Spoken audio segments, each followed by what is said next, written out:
Hello, my dear friends. Today my topic is mitochondria. हम लोग जानते हैं the word mitos. Mitos means thread. Chondria, that is granule. एक thread like granule होता है mitochondria, इसको हम बोलते हैं. And mitochondria is important cell organelle.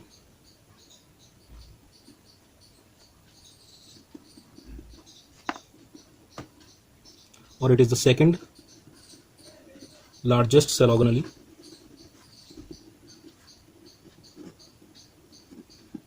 Second largest cell organelle.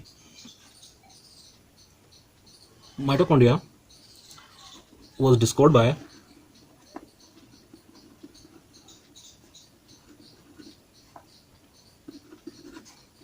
Kolliker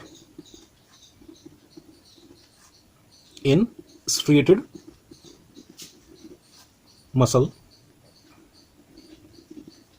cell of insect. Mitochondria, Altman named the term. Altman named it bioplast.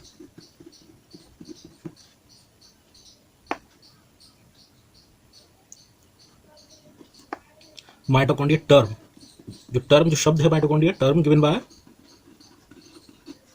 C Benda ने ये term दिया है.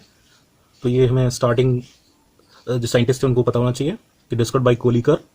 अल्टमान नेम्ड इट बायोप्लास्ट बोला Altmann ने से, और term जो दिया है वो गिवन दिया है, किसने दिया है? बाई बेंडा ने इसका टर्म दिया है. नाउ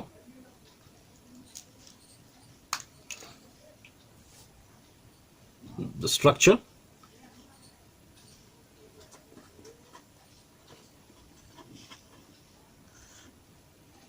तो हम देखेंगे स्ट्रक्चर इसका कैसा होगा.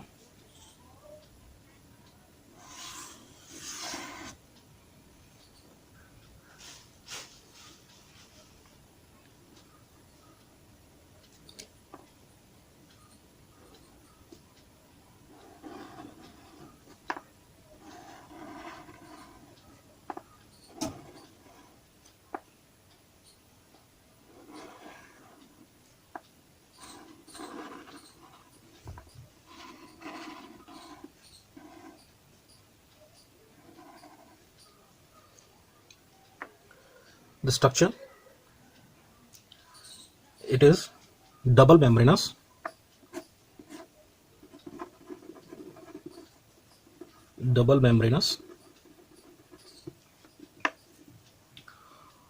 Outer wall is more permeable than inner wall, and inner wall of mitochondria enfolds to form cristae.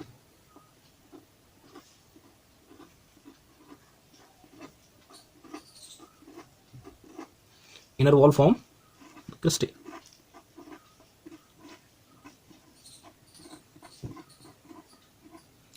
And respectively so on. So these are cristae.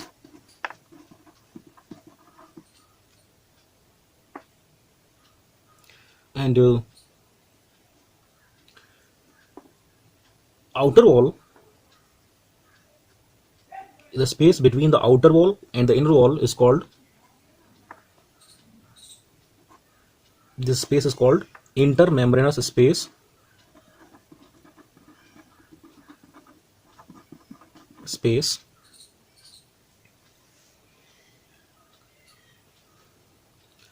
Double stranded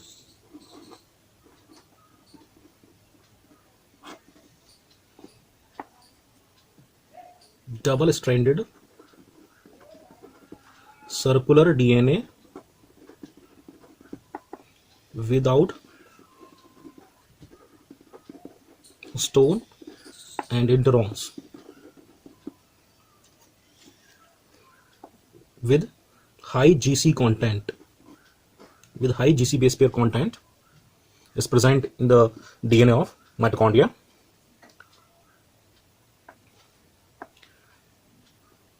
It has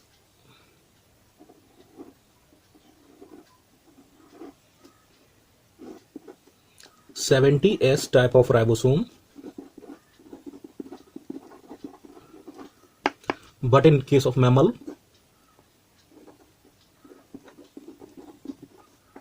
they are of 55S type.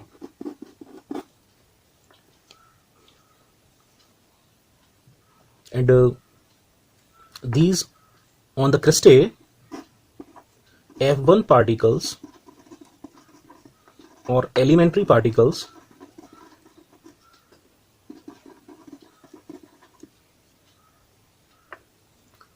or oxysomes are present. And on the cristae, spatial inner membrane of the mitochondrion, which fold to form the cristae, having an enzyme called ATP synthase. ATP synthase, which form the ATP.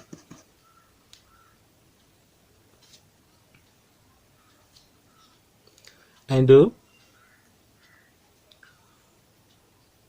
by this double-stranded DNA, circular DNA, it divide by binary fission.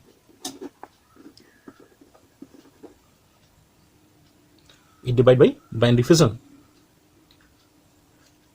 If we remove the outer membrane of the mitochondria, then it is called mytoplast.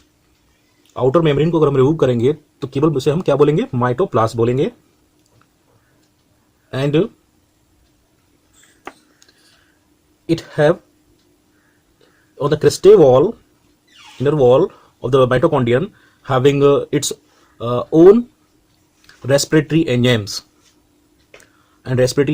and complexes of ETS. तो cristae पे हमें क्या मिलेगा,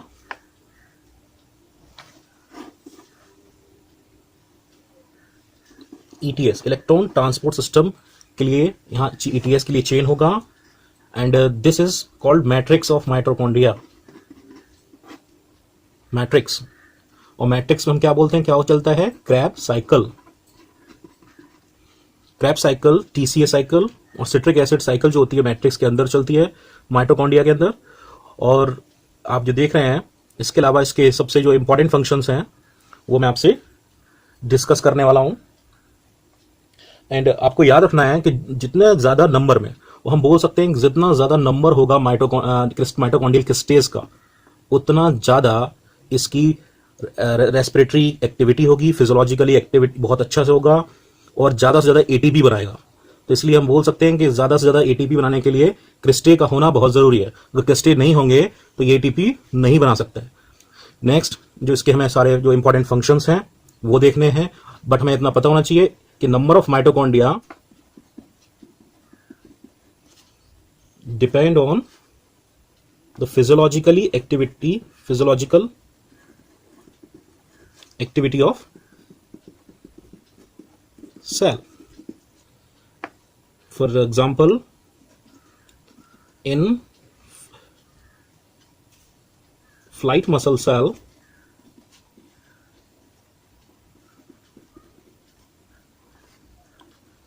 जो flight muscle cell होंगी उसमें इसका number क्या होगा, अप टू 1000 तक हो सकता है.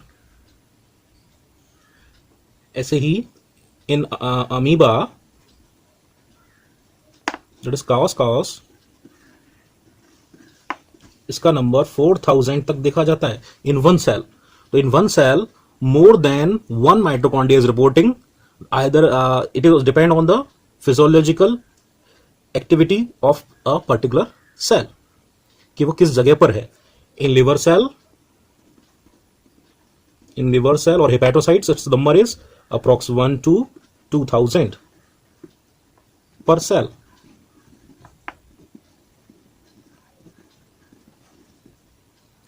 Hence functions. Now in functions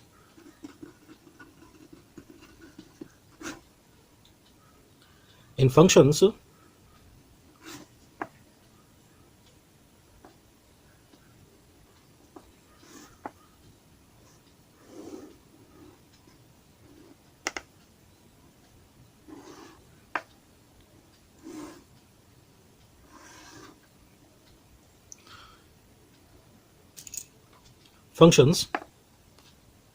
the first function is that is, हम लोग जानते हैं कि पावर हाउस ऑफ सेल है, power house of cell which form ATP. ATP बनाने वाला है ये सेल ऑर्गेनली है, और ATP is the energy currency. जो हमें चलने घूमने कहीं भी हम कोई भी फिजियोलॉजिकली एक्टिव काम करते हैं तो वहां पर हमारा एटीपी लॉस होता है। तो बनाने के लिए उस जगह ज्यादा से ज्यादा एटीपी बनाने के लिए माइटोकॉन्ड्रिया के पास ज्यादा से ज्यादा क्रिस्टे होने चाहिए, और ज्यादा से ज्यादा माइटोकॉन्ड्रिया बाइनरी फिजन से डिवाइड करके अपना नंबर बढ़ा के एरोबिक रेस्पिरेशन करके एटीपी प्रोडक्शन बहुत ज्यादा कर देते हैं। Now second point is maternal inheritance. Maternal inheritance ये बहुत ही इंपॉर्टेंट है। हम लोग जानते हैं कि हमें जो भी माइटोकॉन्ड्रिया मिलते हैं अपने कहां से मिलते हैं, फ्रॉम मदर साइड। कोई भी माइटोकॉन्ड्रिया हमारे पास आता है वो कहां से आता है, मदर से आता है। इसे फादर की तरफ से कोई भी mitochondria at the time of fertilization नहीं आता है। इसलिए जितनी हेल्दी और जितना अच्छा माइटोकॉन्ड्रिया जीनोम वाला होगा उतना हम लोग फिजियोलॉजिकली एक्टिव रहेंगे। Chief site of aerobic respiration.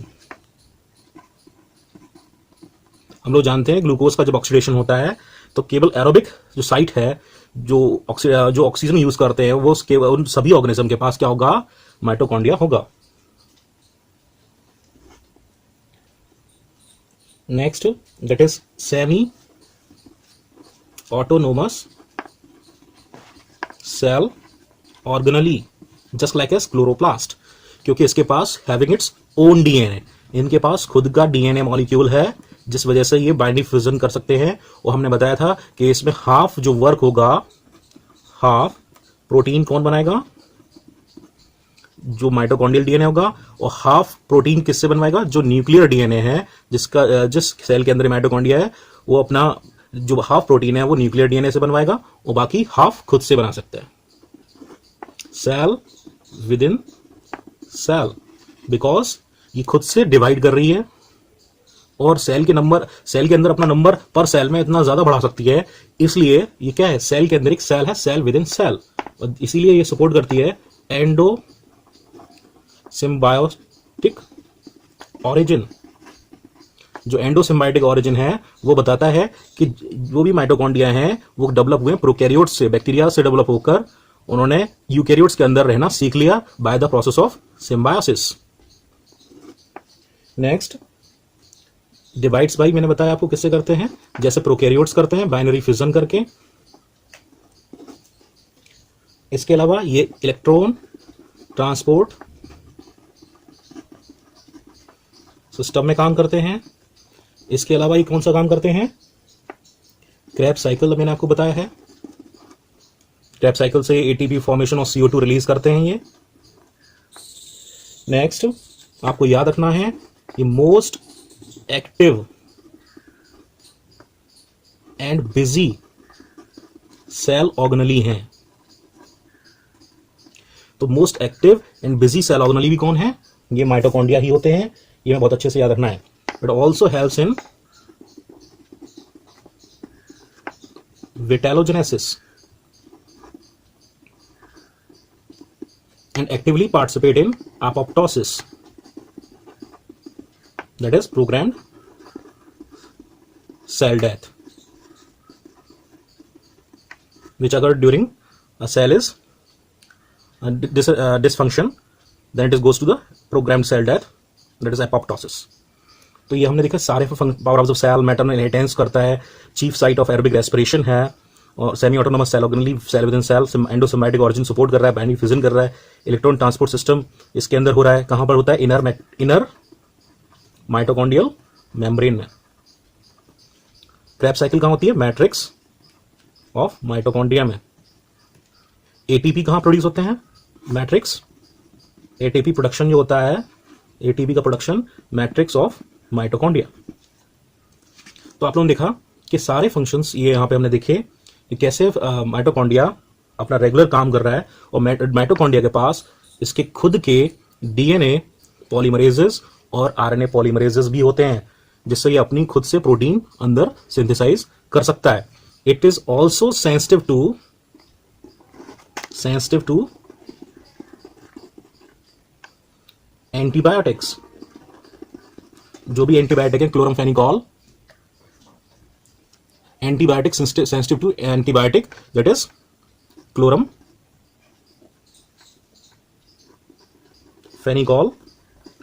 इन ये जो एंटीबायोटिक्स होती हैं ये क्या करती हैं, ये सेंसिटिव होता है माइटोकॉन्ड्रियन के लिए, जिससे क्या है कि जो भी बैक्टीरिया और जो भी हमारे अंदर ऑर्गेनिज्म है उसका क्या हो सके कि वो अपनी प्रोटीन सिंथेसिस वो ना कर सके। इसलिए ये बहुत ही ज्यादा क्या होते हैं, इसके लिए सेंसिटिव होते हैं, और यहाँ पर उसका जो राइबोसोम्स हैं वो प्रोटीन सिंथेसिस नहीं कर पाते हैं, तो ये सेंसिटिव होते हैं एंटीबायोटिक्स के लिए भी। तो इसलिए इनकी सेंसिटिविटी रिपोर्ट भी की गई है माइटोकॉन्ड्रिया की। तो मैं समझता हूं कि जो भी आपने देखा उसका रिव्यू भी आपने देख लिया। मोस्ट इंपॉर्टेंट इस फंक्शंस जो आपके नीट एग्जाम के लिए सबसे इंपॉर्टेंट है, नीट के लिए सबसे इंपॉर्टेंट ये फंक्शंस हैं जो आपको याद रखना है। ये सारे फंक्शंस ही मेनली आपके एग्जाम में आते हैं, और मैं उतना ही कंटेंट दूंगा जो आपके नीट के अंदर आ सकता है, उससे बाहर का कोई भी कंटेंट नहीं दूंगा। This channel is only for the NEET students, ठीक है। तो ये आपको याद रखना है कि नीट स्टूडेंट के लिए बहुत इंपॉर्टेंट है ये टॉपिक, और आपको इस तरह से इसमें याद रखना है, ठीक है। आई नो और I hope it make a sense. Thank you.